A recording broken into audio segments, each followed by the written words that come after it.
mitafiotra kasankana fotray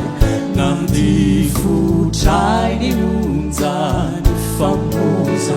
indrianao Jesosy sy fanahita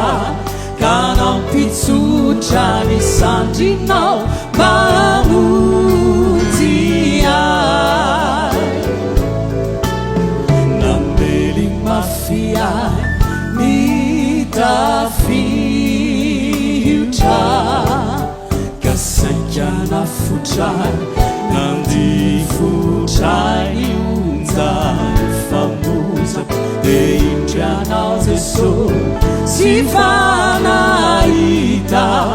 ka nampitsotra ny sandrinao mamonjy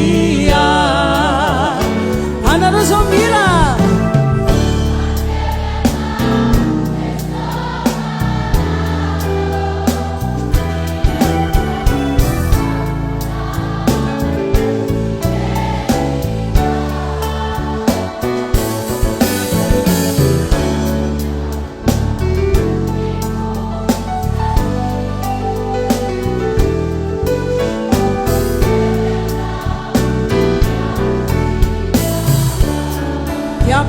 leo akakinao hoe tsotra ho antsika foana ny tana maherin'Andriamanitra fa za matahotra efa matoky azy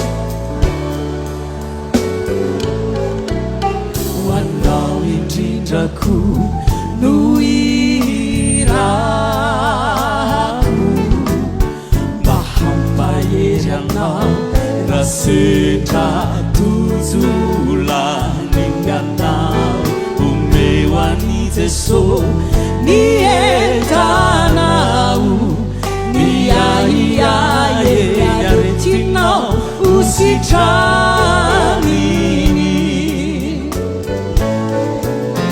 wanao indrindrako no irako mba hampahery anao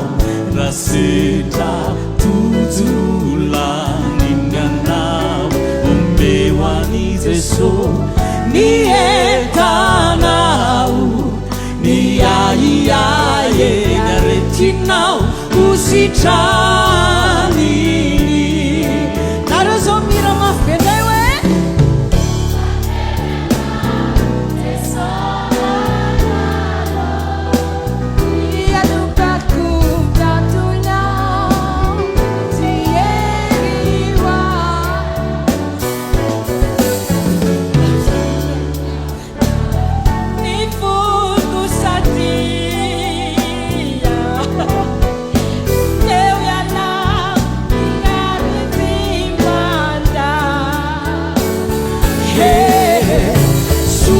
teu ilai Jesosy malalaku